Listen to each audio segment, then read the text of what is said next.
You're going to vote for someone who is facing 88 criminal counts. Well, look, the 88 criminal counts, a lot of those are, and I've said... Even if 10 of them are accurate.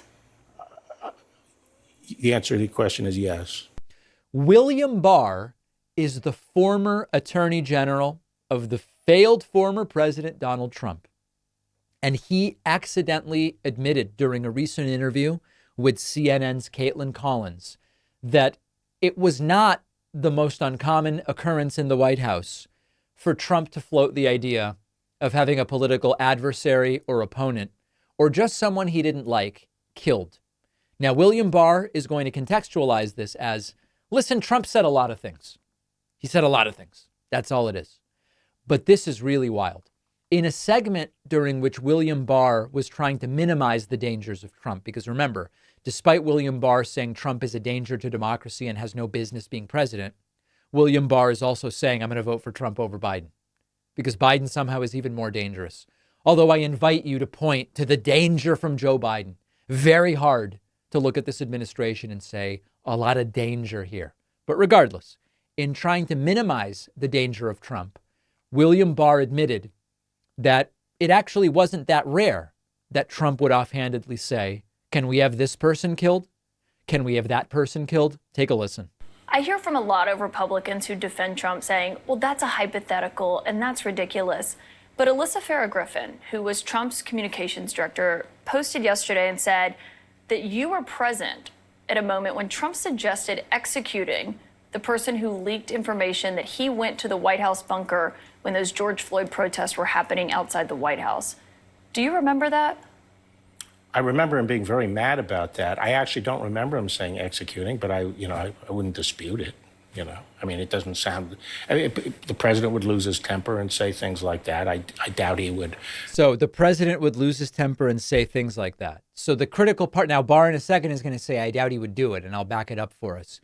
But here William Barr is casually saying, yeah, I mean, it's like he would say that at other times, the idea of killing people. Temper and say things like that. I doubt he would have actually carried it out. I don't, But he would say that on other occasions?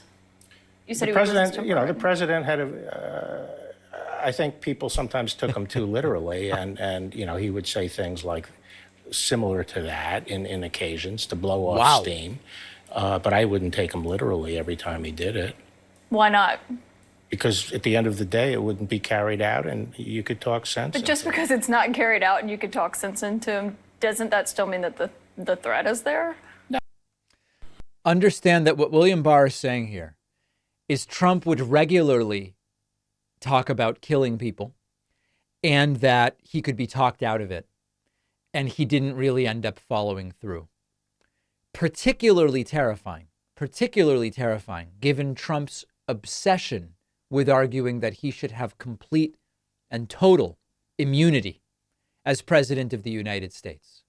Regularly. William Barr is saying it regularly happened, but he didn't really mean it, and we were able to talk him out of it. Well, that makes me feel really good about the idea of 4 more years of this dangerous authoritarian ego narcissist in office.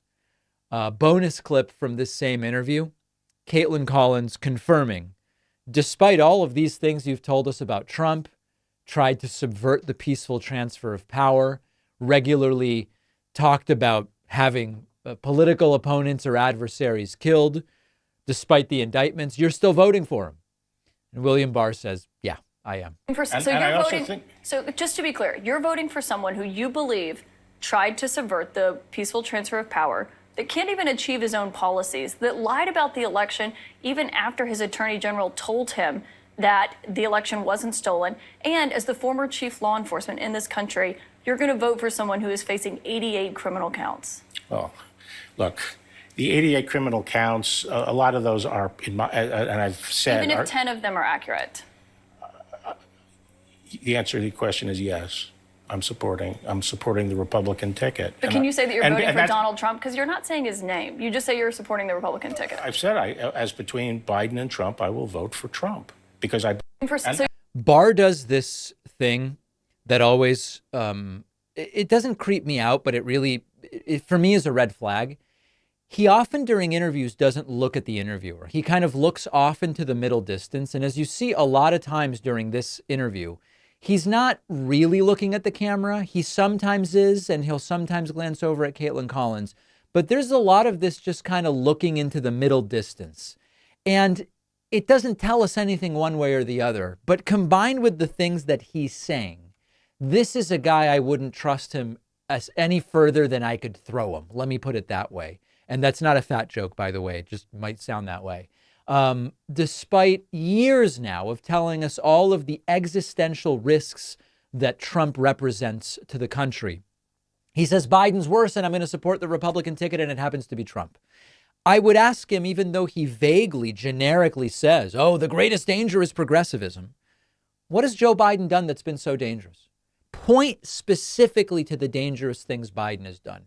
Because a lot of the low information people would say, well, socialism, China, right? But they don't know what's going on. William Barr is not a dumb guy.